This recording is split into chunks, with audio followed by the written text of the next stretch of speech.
NAC9 news में आप सभी का स्वागत है। मैं आपके साथ शिवांगी। चलिए नजर डालते हैं देश दुनिया की कुछ बड़ी खबरों पर। एप्पल इस महीने अपने मैकबुक और आईपैड प्रोडक्ट लाइनअप को रिफ्रेश करने की तैयारी में है। कंपनी ने अभी तक किसी लॉन्च इवेंट की आधिकारिक पुष्टि नहीं की है, लेकिन सोशल मीडिया पर किए गए एक टीजर ने फैंस में हलचल मचा दी है। माना जा रहा है कि एप्पल अब अपने अगले M5 मैकबुक प्रो को लॉन्च करने वाला है, जो कंपनी का अब तक का सबसे पावरफुल मैकबुक हो सकता है। एप्पल के वर्ल्ड वाइड मार्केटिंग के सीनियर वाइस प्रेसिडेंट ने एक्स पर एक छोटा सा वीडियो पोस्ट किया है, जिसमें एक लैपटॉप वी शेप सैल्यूट में नजर आ रहा है। हालांकि डिजाइन पूरी तरह से रिवील नहीं किया गया है, लेकिन टीजर में ब्लू कलर वेरिएंट देखा जा सकता है, जो मौजूदा मैकबुक एयर स्काई ब्लू और हाल ही में लॉन्च हुए आईफोन एयर से मिलता जुलता है। फेस्टिव सीजन के ठीक पहले मोटोरोला ने अपने नए अल्ट्रा स्लिम स्मार्टफोन मोटो X70 एयर से पर्दा उठा दिया है। लिनोवो के इस नए डिवाइस के साथ कंपनी ने भी उन ब्रांड्स की लिस्ट में एंट्री मार ली है जो हाल में थिन स्मार्टफोन की रेस में उतरे हैं। इसमें 4800 mAh बैटरी फिट की गई है और ये 68W फास्ट चार्जिंग सपोर्ट करता है। फोन की एक खासियत इसका डिस्प्ले भी है, जिसमें 4500 निट्स की पिक ब्राइटनेस देने वाला पेंटोन वैलिडेटेड डिस्प्ले पैनल मिलता है। इन सब के बाद भी फोन की मोटाई को 5.99 mm रखा गया है और वजन भी 159 ग्राम है।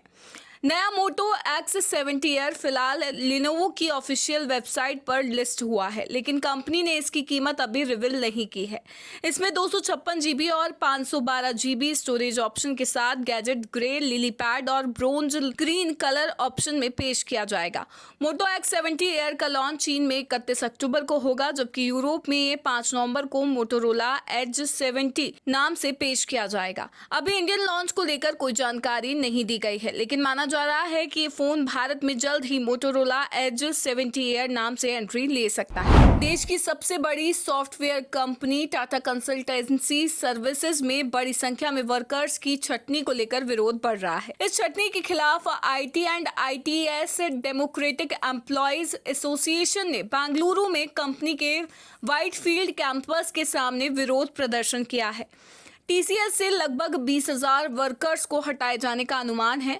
इनमें से अधिकतर मिड और सीनियर लेवल के वर्कर्स हैं। एक मीडिया रिपोर्ट में बताया गया है कि इस प्रदर्शन में कंपनी की नई पॉलिसी का भी विरोध किया गया, जिसमें एक वर्ष में किसी वर्कर के लिए 225 बिलिंग डेज होना अनिवार्य है। IIDEA के पदाधिकारी अवनी चौकसी ने कहा कि TCS और अन्य IT कंपनियों के उत्पीड़न वाले वर्क कल्चर की भी हम निंदा करते हैं, जिससे जॉब को लेकर असुरक्षा बढ़ती है। इसके साथ ही डेमोक्रेटिक एम्प्लॉय एसोसिएशन ने कंपनी के रिक्रूटमेंट के तरीकों को लेकर भी आशंका जताई है। एसोसिएशन ने बताया कि कंपनी ने जुलाई में 500 से अधिक प्रोफेशनल्स को ऑफर लेटर दिए थे, लेकिन इन्हें जॉब को लेकर स्थिति स्पष्ट नहीं है।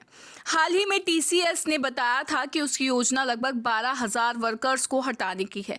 इसके लिए कंपनी ने आर्टिफिशियल इंटेलिजेंस के बढ़ते इस्तेमाल का बड़ा कारण बताया था। कुछ एम्प्लॉय यूनियंस का दावा है कि कंपनी से हटाए जाने वाले वर्कर्स की संख्या इससे कई अधिक हो सकती है। एप्पल को आखिरकार चीन में अपने नए आईफोन एयर की सेल के लिए हरी झंडी मिल ही गई है। कंपनी ने बताया कि आईफोन एयर की प्री ऑर्डर बुकिंग 17 अक्टूबर से शुरू होगी, जबकि इसके ऑफिशियल सेल 22 अक्टूबर से पूरे चीन में एप्पल स्टोर्स और ऑथराइज्ड रिटेलर्स पर शुरू होगी। ये लॉन्च असल में कुछ हफ्तों से डिले था, क्योंकि चीन के टेलीकॉम ऑपरेटर को eSIM टेक्नोलॉजी की टेस्टिंग और सर्टिफिकेशन पूरी करनी थी। दरअसल आईफोन एयर चीन का पहला eSIM ओनली आईफोन है, यानी इसमें कोई फिजिकल सिम स्लॉट नहीं दिया गया है। एप्पल CEO टिम कुक ने चीनी सोशल मीडिया प्लेटफॉर्म वेबो पर पोस्ट करते हुए बताया कि वह आईफोन एयर के चीन में आखिरकार खरीदने के लिए उपलब्ध होने के लिए बहुत खुश हैं। उन्होंने अपने पोस्ट में लिखा, ये घोषणा करते हुए खुशी हो रही है कि आईफोन एयर अगले सप्ताह उपलब्ध होगा और इसके लिए प्री ऑर्डर इस शुक्रवार 17 अक्टूबर से शुरू होंगे। कुक इस लॉन्च के दौरान चीन में मौजूद रहेंगे। अमेरिकी टेक्नोलॉजी कंपनी गूगल ने भारत में $15 अरब के इन्वेस्टमेंट से आर्टिफिशियल इंटेलिजेंस पर फोकस डेटा सेंटर बनाने की घोषणा की है। इसके लिए बड़ी टेलीकॉम कंपनियों में शामिल भारती एयरटेल के साथ पार्टनरशिप की जाएगी। ये डेटा सेंटर आंध्र प्रदेश के विशाखापट्टनम में बनाया जाएगा। अगले 5 वर्षों में ये इन्वेस्टमेंट किया जाएगा। ये घोषणा नई दिल्ली में आयोजित एक इवेंट में information and broadcasting minister Ashwini Vaishnaw, finance minister Nirmala Sitharaman और आंध्र प्रदेश के मुख्यमंत्री एन चंद्रबाबू नायडू की मौजूदगी में की गई। गूगल के सीईओ थॉमस कुरियन ने बताया कि अमेरिका के बाहर कंपनी का सबसे बड़ा इन्वेस्टमेंट होगा। कंपनी की योजना देश में 1 GW आउटपुट वाला डेटा सेंटर कैंपस बनाने की है। इससे गूगल क्लाउड का क्लाइंट बेस बढ़ाने में सहायता मिल सकती है। NSE9 न्यूज में फिलहाल इतना ही। आगे की खबरों से अपडेट रहने के लिए बने रहिए NSE9 न्यूज के साथ। नमस्कार।